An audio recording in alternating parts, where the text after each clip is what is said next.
This Sunday, October 27, 2019, at Igbo Catholic Community Center by 12:30 p.m. prompt, Sunny and Jenny Anibata will be dedicating their son, Frances Chiemere Anibata, to the Lord. Join Sunny and Jenny to celebrate this beautiful gift from God. Call Sunny and Jenny Anibata, Mrs. Ifia Foka, and Lady Merit Oge Abai for more information. God bless you as you worship with the Anibatas.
The community, right? Yes. As the mystical rosary. Okay, that's very good. So you're most welcome. Now we're going to bless this child and welcome him into the church. Let us pray. O Lord Jesus Christ, Son of the living God, begotten in eternity, you willed to be born in time, to please on the us. You will live and reign with God the Father, the unity of the Holy Spirit, one God forever and ever. Amen. May the peace and blessing of Almighty God, the Father, the Son, the Holy Spirit, descend upon you and remain with you forever. Amen.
First ask yourself, what am I going to offer this Mass for myself, for my family, for a cause, for other people? Now, think about it and then offer it in your heart. You just don't walk in and then Mass, and then go.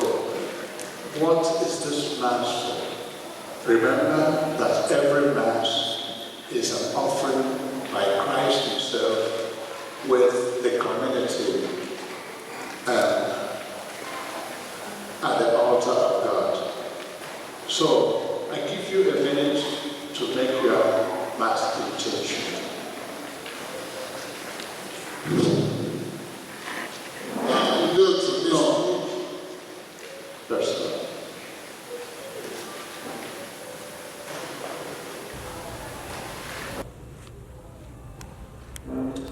In addition to these, we have special intentions to be read out to us.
increase our faith, hope, and charity, and make us love what you command, so that we may merit what you promise.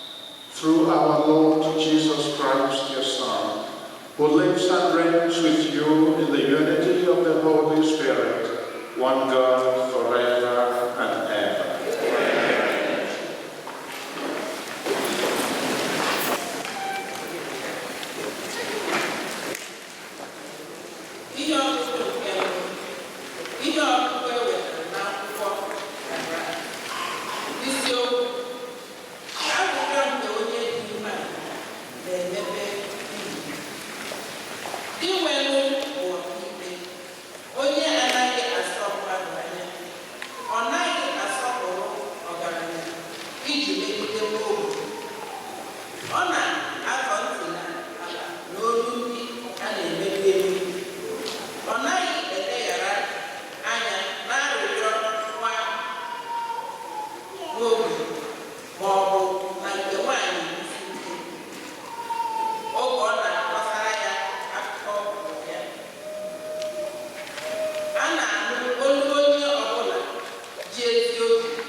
ahụ ruo na ngwụcha.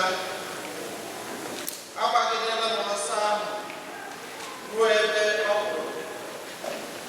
Ejisiri m okwukwe ahụ ike. Ugbu a so otu ihe fọdụrụnụ bụ okpueze nke ezi omume ahụ. Echekwabara maka m nke Onyenwe anyị bụ obi ikpe ziri ezi ga-enye m n'ụbọchị ahụ.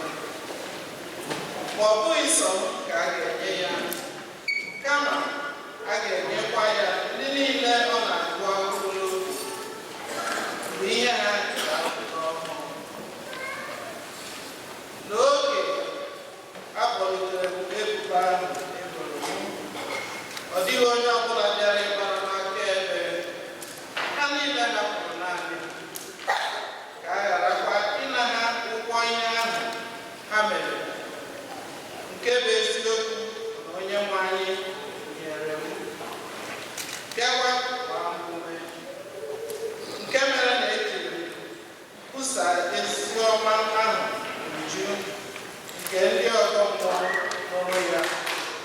Otu a ka ọ ga-esi kwupụta m n'ọnụ ọdụm. Onyenwe anyị ga-agbapụta m na mbọ niile a na-agba iji megide m. Ga-ebu m n'udo bata m n'alaeze ya nke eluigwe, ka otuto niile dịrị ya ebighị ebi. Amen.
Jesus addressed this parable to those who were convinced of their own righteousness and despised everyone else.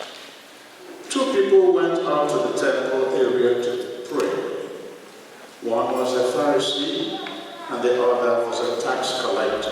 The Pharisee took up his position and spoke this prayer to himself. Oh God, I thank you that I am not like the rest of humanity, greedy, dishonest, adulterous, or even like this tax collector. I fast twice a week, and I pay tithes on my whole income.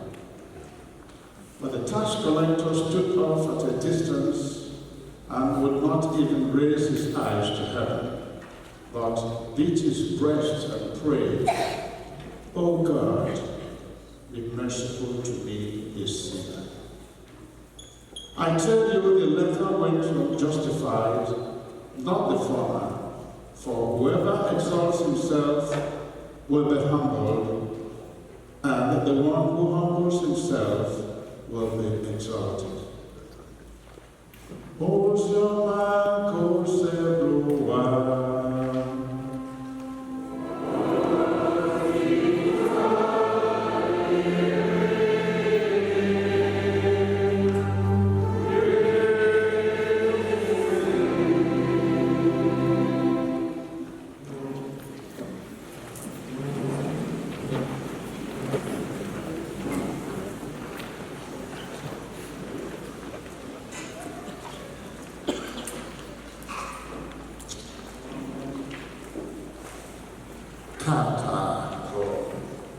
Sunday,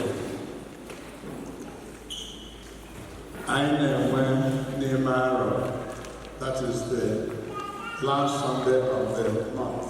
Boba Pukanke is the I went again to Bazaar. I should go where I can. It was when I went to Marba the other Sunday, went to Makifo Makaline, but to the Lafayette. Next, everybody getting on Makaline. If all the world were like that, now why not? God has no partiality. How many you are in our life, pick out certain things, certain ideas. First one there is that God has no partiality. What he does to these people, he does to these people. What he does for the white, he does for the black. And when you examine it very well, yes, in all essential things, no partiality. Another one you pick out from this, and especially from the book of Sirach, is that God is not deaf. And it's said it once to a group of worshippers. They kept saying, Sacred Heart of Jesus, have mercy on us. Sacred Heart of Jesus, have mercy on us. Sacred Heart of Jesus, have mercy. At least I was waiting to. Sacred Heart of Jesus, how was supposed to go. God is not deaf. On the go. So, and that is true.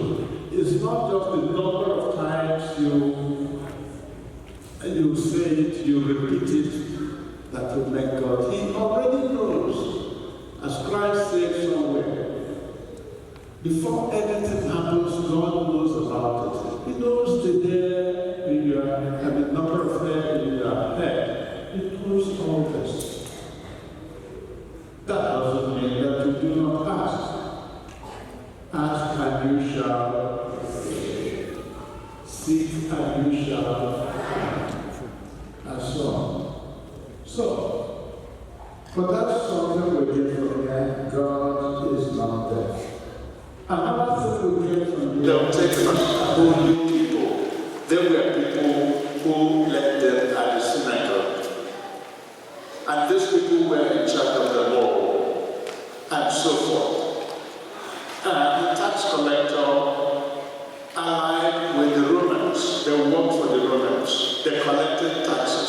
And sometimes the tax was, you can understand that some of them were corrupt. And so these two people came.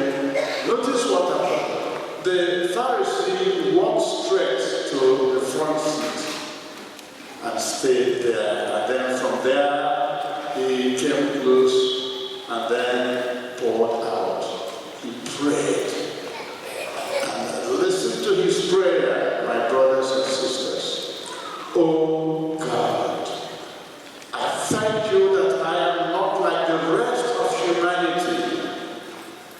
greedy, dishonest, adulterous.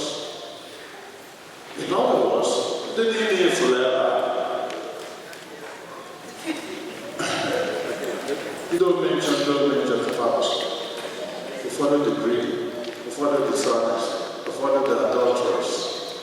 And then, as if that wasn't enough, that tax collector, especially this one, this tax collector, God was the sinner of sinners. And then he goes out. I fast twice a week. The law was you fast once a year. That's the law. Atonement, the Feast of Atonement. And I pay tax on my whole income. But the tax collector, the poor guy, stood behind and then bowed down and beat his chest. Maybe from that time, what I this, beating on the chest now, a put down watching naked. Beat his chest and said,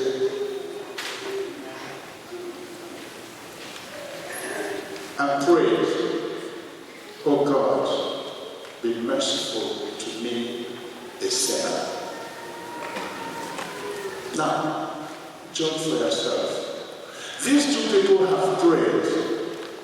One came out, and what did he do? Praise himself, all the good things he does.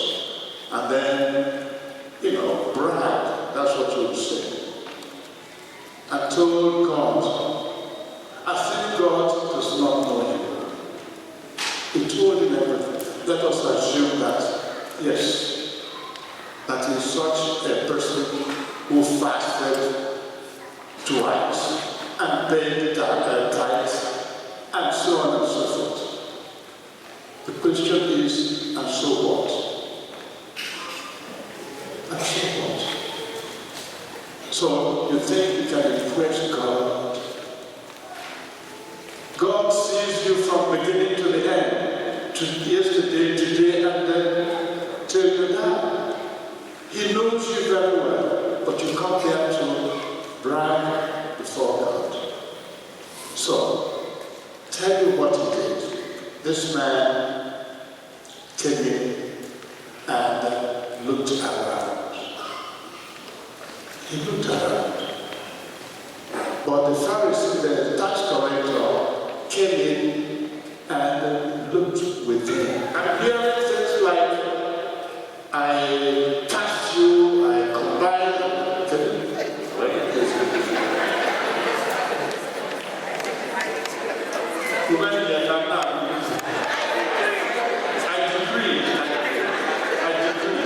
I combine.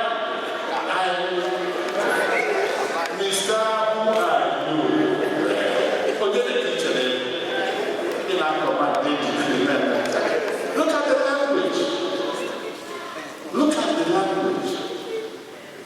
That is not the language of the humble man. Unbelieving men, some of us, we compare ourselves with other people, others. Like I said, they come to church and they're looking and comparing themselves with others. Like how do you know really they're going down? How do you know?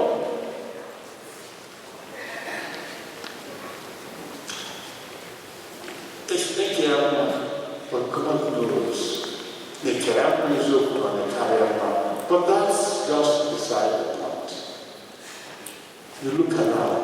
Please, when you come, look within. If you really go down because you are comparing yourself to the wrong person, who should you be comparing with? Anybody tell me? Jesus Christ. Thank you, Jesus Christ, with God.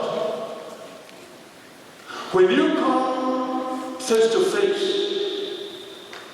before God, then you know whether to say, I am perfect, I am righteous, I am great. Look at at what happened when Peter confronted Jesus. What did he do? He won't make that miracle of the fish. You know, Peter went, it's nothing. Not that man. He fell flat on his stomach and said, Lord, depart from me because I'm a sinful man. That's what happens. When you really see God and judge yourself by His standard, then you know that you are a sinner. And we should all judge ourselves the way we relate to God, not other people. Leave God to judge others at the bosom of Abraham. The very person you condemned, and you yourself may end up a castaway. We need to start looking inward, every one of us. I have some little quotations here. You know, the Pharisee, one of the problems he had was pride. And here is St. Augustine talking about pride and prayer. It was pride that changed angels into devils. It is humility that makes men as angels. That's a very beautiful word to say. Pride that Lucifer fell as a result of what? Pride. But then, humility, Peter's humility, makes our into what? Fishers. Even from the book of Sirach, which we read today, you hear this: my son, perform your tasks in meekness, in humble. Then you will be loved more than the giver of gifts. The greater you are, the more you must humble yourself. So you will find favor with God. A humble man finds favor with God. It is to the humble that God reveals His mysteries. Okay. Here is another. For everyone who exalts himself will be humble, and he who humbles himself will be exalted. Again, that is from the Gospel today.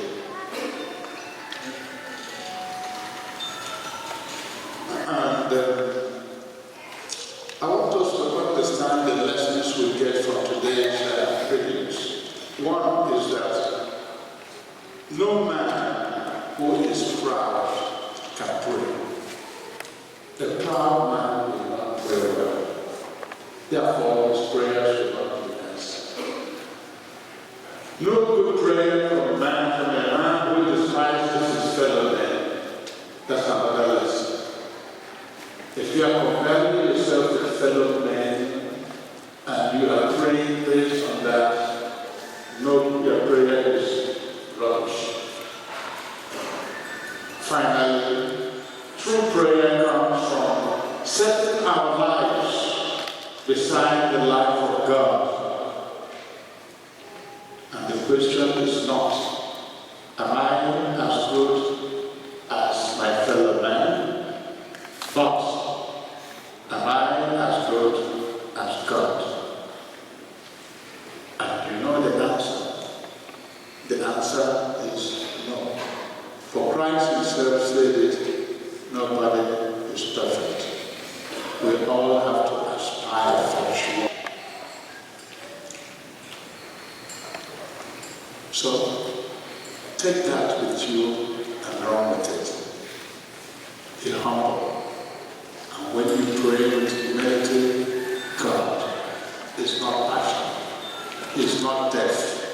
He listens to you and He will answer your prayers. In the name of the Father, and the Son, and of the Holy Spirit.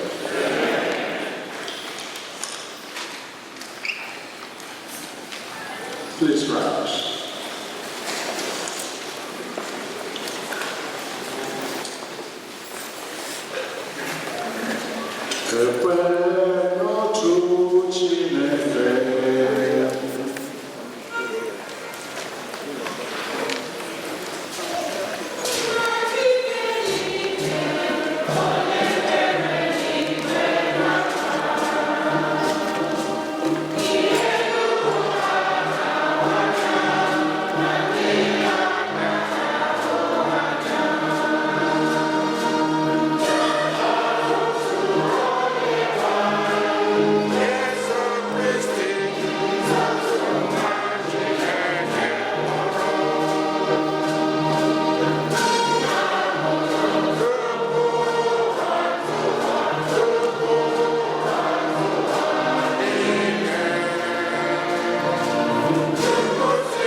Right.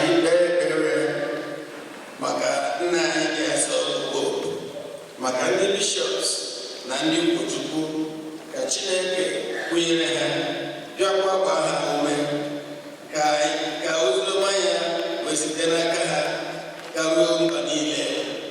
Anyị arịọ gị biko diwere anyị.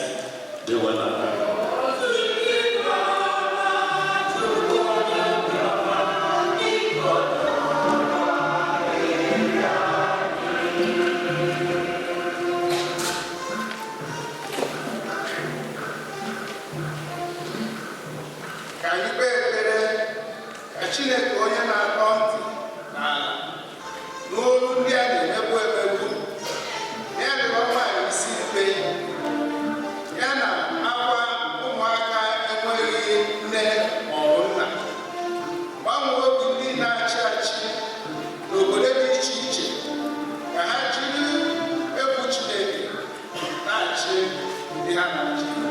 Anyị arịọ biko imerụ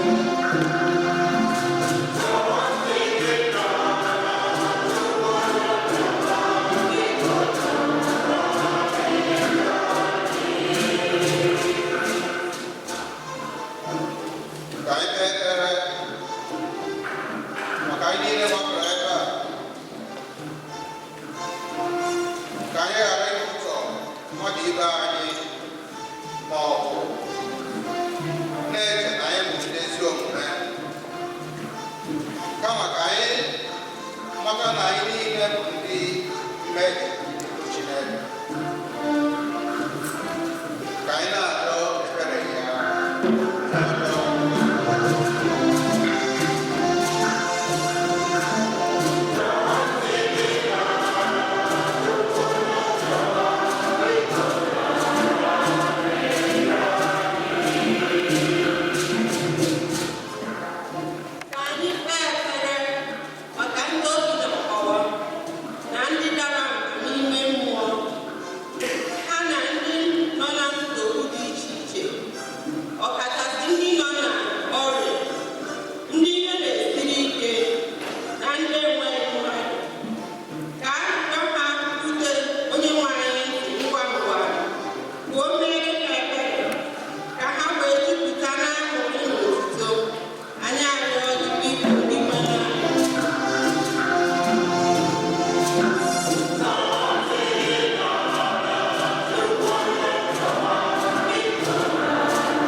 Otu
Jenny, make sure you. Jenny, even on your camera.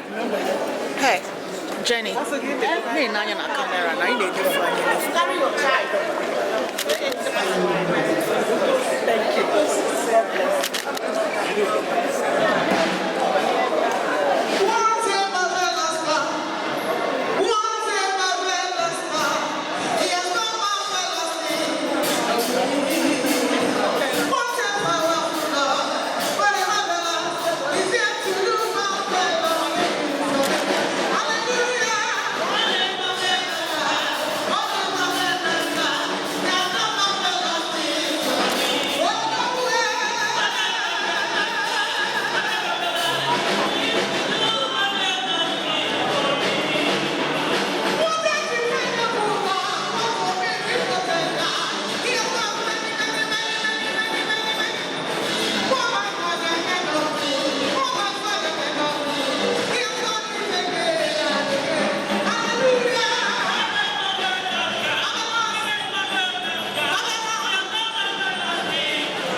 that whatever is done by us in your service may be directed above all to your glory, through Christ our Lord.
gị achịcha nke ndụ na iko nke nzọpụta. Anyị na-ekele gị n'ihi na ikwe ka anyị dị mma ịbụrụ n'ime gị na-efe gị. Anyị ji mma na-arịọ ka anyị bụ ndị na-anata ahụ n'ọbara nke Kristi bụrụ otu site na njikọ nke mmụọ nsọ. Nna, cheta nzukọ gị ga-azụrụ ụwa niile, mee ka ịhụnanya gị jupụta ya. Gozie Pope anyị bụ Francis na Bishọp anyị bụ Daniel na ndị ofufe ọlta gị niile. Chetakwa ụmụnna anyị ndị ji okwukwe wee gaa n'ezumike nke ọnwụ. Kpọbata ha na ndị ọzọ niile nwụrụ anwụ n'ihe nke ebube gị. Biko mere anyị niile ebere ka anyị soro Virgin Maria dị ngọzi nne nke Chukwu na ndị apọstọl na ndị nsọ gị niile ndị mere uche gị n'ụwa wee keta ndụ ebe ka anyị sorokwa ha na-eto gị na-edo gị ebube site na Jesu Kristi nwa gị. Ihe niile kere eke na-eso ya bụ Kristi na-esikwa n'ime ya na n'aka ya n'ịdịkọ n'otu nke mmụọ nsọ na-enye gị bụ Chukwu nna Chike niile nsọpụrụ na otito niile site n'ụwa ụwa niile.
Okay. People come to the front come in.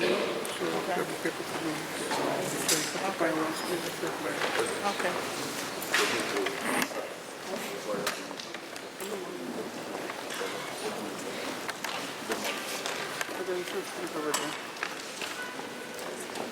I can leave it in front of where I'm sitting.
Can you hear? It's covering the floor. It's still up. May your sacrament, so Lord, we pray, perfect in us what lies within them, that what we now celebrate in science, we may one day possess in truth through Christ our Lord. Amen. Good night.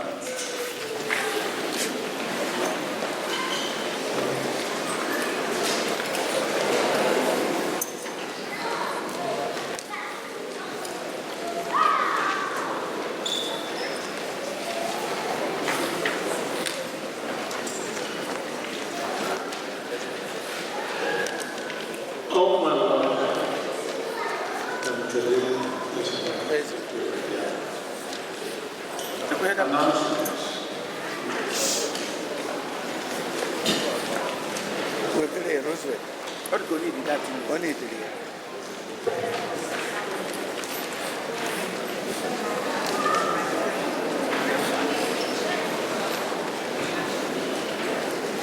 You might have that.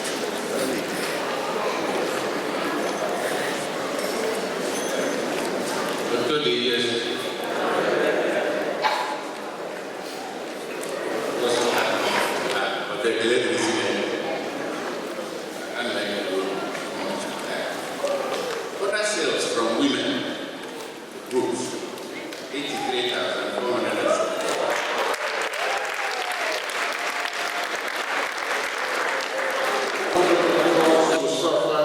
Who struggle against difficulties, who are discouraged, have pity on the lonely hearted, and on those of us who have been parted from loved ones. Obtain help for all who are in need, and have compassion on us and everyone dear to us. Comfort all who mourn, who tremble, who worry, and grant us hope and peace. O most Sacred Heart of Jesus, have mercy on us. Only one, Lord, dear Lord,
unchangeable God, you can never, never change.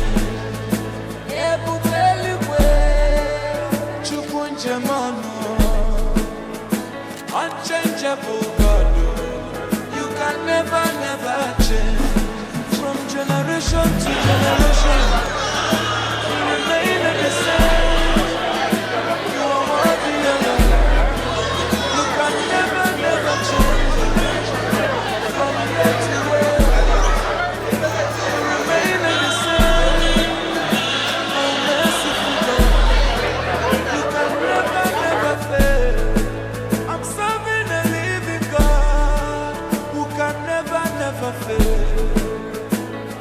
unchangeable God.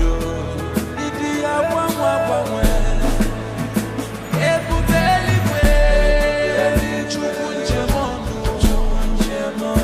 Unchangeable God, you can never change.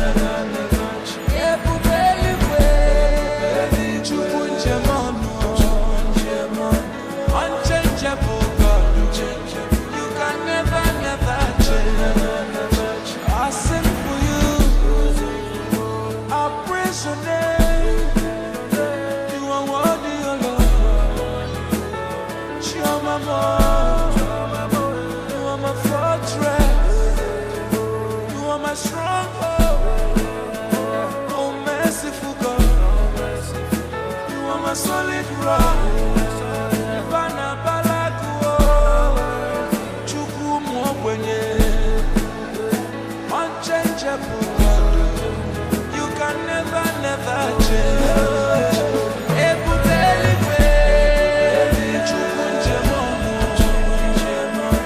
Unchangeable God, you can never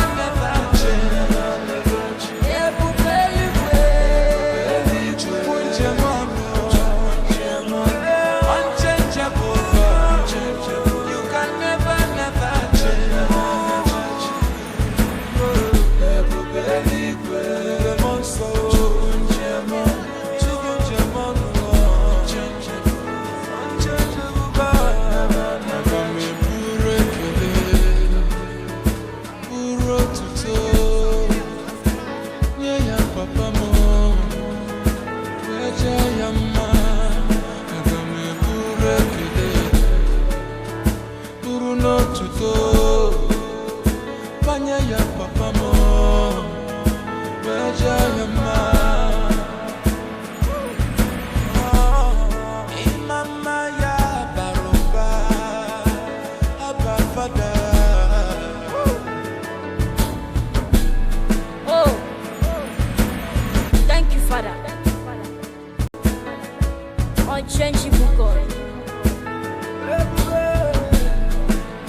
Unchangeable God. Unchangeable God, you can never change.